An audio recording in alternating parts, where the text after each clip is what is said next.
প্রাচীনকালে দাপর যুগের শুরুতে মহিজিৎ নামে এক বিখ্যাত রাজা ছিলেন। তিনি মহিষ্মতি নগরে রাজত্ব করতেন, কিন্তু দুঃখের বিষয় এই যে তার মনে বিন্দুমাত্র সুখ শান্তি ছিল না। কেননা তিনি ছিলেন অপুত্র, তার কোনো পুত্র সন্তান ছিল না।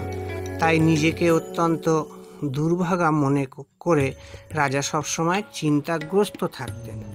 ব্রাহ্মণদের সামনে গিয়ে বলতে লাগলেন, হে প্রজাগণ, তোমরা শোনো, আমি এই জন্মে তো কোনো পাপ করিনি, অন্যায়ভাবে আমার রাজকোষ বৃদ্ধিও করিনি, ব্রাহ্মণ বা দেবতাদের সম্পদ কখনো গ্রহণ করিনি, উপরন্তু প্রজাদেরকে পুত্রের মতো পালন করেছি, ধর্ম অনুযায়ী পৃথিবী শাসন করেছি, দুষ্টদের যথানুরূপ দণ্ড দিয়েছি, সজ্জন ব্যক্তিদের যথাযোগ্য সম্মান করতেও কখনো অবহেলা করিনি। তাই হে ব্রাহ্মণগণ, এই প্রকার ধর্মপথ অবলম্বন করা সত্ত্বেও কেন আমার পুত্র লাভ হলো না, তা আপনারা কৃপা করে অনুসন্ধান করুন।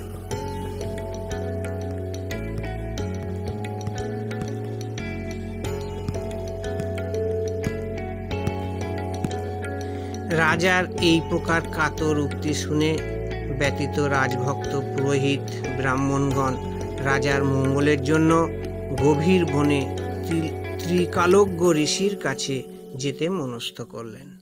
বনের মধ্যে ঋষিদের আশ্রম দেখতে দেখতে তারা এক মুনির সন্ধান পেলেন। তিনি দীর্ঘায়ু, নিরোগ, নিরাহারে ঘোর তপস্যায় মগ্ন ছিলেন। সর্বশাস্ত্র বিশারদ, ধর্মতজ্ঞ ও ত্রিকালজ্ঞ সেই মহামুনি লোমশ নামে পরিচিত। ব্রহ্মার এক কল্প অতিবাহিত হলে মুনিবরের গায়ের একটি লোম পরিত্যক্ত হয়। এই কারণে এই মুনির নাম লোমশ। তাকে দেখে সকলেই ধন্য হলেন। তারা পরস্পর বলতে লাগলেন যে আমাদের বহু জন্মের সৌভাগ্যের ফলে আজ আমরা এই মুনিবরের সাক্ষাৎ লাভ করলাম।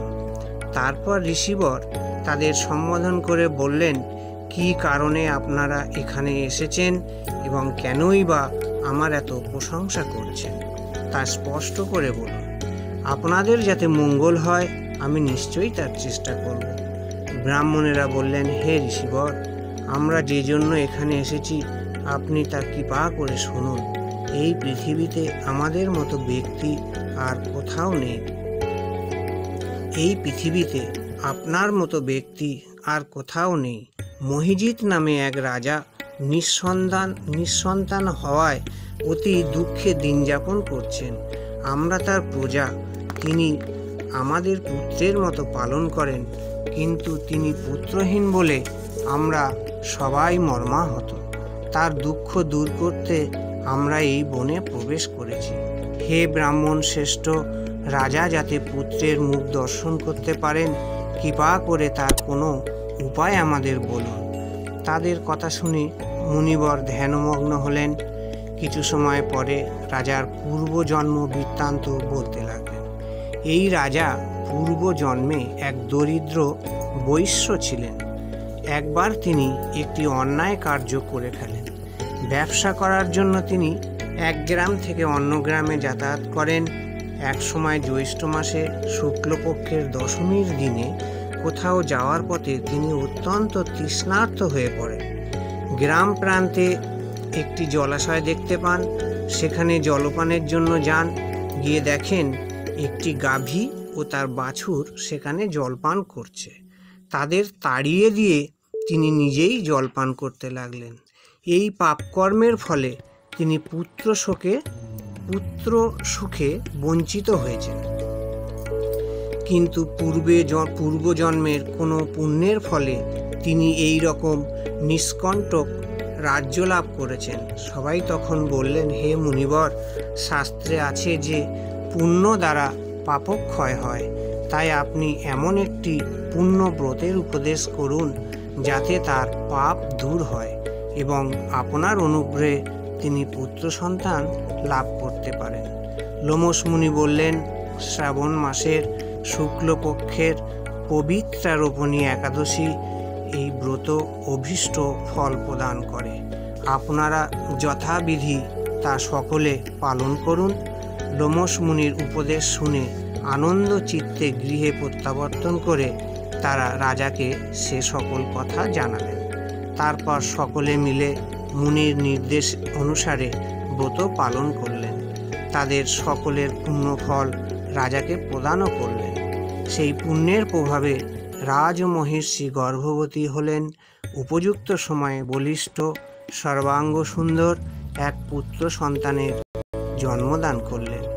ভবিষ্যৎ পুরাণে এই মাহাত্ম্য বর্ণিত হয়েছে। এই ব্রত মাহাত্ম্য যিনি পাঠ বা শ্রবণ করবেন তিনি সমস্ত পাপ থেকে মুক্ত হবেন এবং পুত্র সুখ ভোগ করে অবশেষে দিব্যধাম প্রাপ্ত হবেন। এই হলো পবিত্রারোপণী একাদশীর মাহাত্ম্য এবং এই ব্রতের ফল। এখন সবাই মিলে বলুন, ওং নমো ব্রহ্মণ্য দেবায় গো ব্রাহ্মণ হিতায় চ জগদ্ধিতায় কৃষ্ণায় গোবিন্দায় নমো নমো। পাপহং পাপকর্মাহং পাপাত্মা পাপ সম্ভব ত্রাহি মাং পুণ্য। স্বাগতম সবাইকে। আজকের হট টপিক FB77 গেম। খেলতে খেলতে ইনকাম, এটা আসলেই সম্ভব?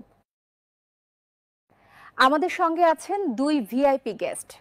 বিশ্বাস করুন বা না করুন, এখন FB77 খেলে আমার প্রতিদিনের খরচ, একটি নতুন ফোন, এমনকি আমার বান্ধবীকে জন্মদিনের উপহার কেনার টাকাও উঠে যায়। গেম খেলে টাকা পাও? এটা শুনেই তো মাথা ঘুরে যায়। এটাই কি জুয়া? না স্যার, FB77 একটা ইনকাম। ওম হরিয়ম তৎসৎ। ওম নমো ভগবতে বাসুদেবায়। ওম অখণ্ড মণ্ডলাকার ব্যাপ্তমেন চরাচরম তৎপদং দর্শিতং येन তস্मै শ্রী গুরবে নমঃ। ওম গুরু ব্রহ্মা গুরু বিষ্ণু গুরুদেব মহেশ্বর গুরুরেব পরমা ব্রহ্মা তস্मै শ্রী গুরবে নমঃ। ওম হরিয়ম তৎসৎ। ওম নমঃ ভগবতে বাসুদেবায়। শ্রীমদ্ ভগবদ গীতা অত গীতার শ্রীমঙ্গলচরণম প্রারম্ভম। ওম পার্থায় প্রতিবুধিতাং ভগবতাং নারায়ণেন স্বয়ং ব্যাসেন গ্রথিতাং পুরাণ মুনিনা মধ্যে মহাভারতে। ওম অদ্বৈতা অমৃতবর্ষিণীং ভগবতীম অষ্টাদশাধ্যায়িনীম অম্ব ত্বামনুসন্দধামি ভগবদ্গীতে ভবদ্দেশিনীম। ওম নমস্তুতে ব্যাস বিশাল বুদ্ধে ফুল্লারবিন্দায় তপত্র নেত্র येन त्वाय भारततैलपूर्णः प्रज्वालित ज्ञानमयः प्रदीपः प्रपन्नो परिजाताय तत्र वेत्रैकपाणे ज्ञानमुद्राय कृष्णाय गीतामृतदुहे नमः। ओम सर्व उपनिषदगावो दुग्धा गोपालनन्दनः पार्थो वत्सः सुधीर्भुक्त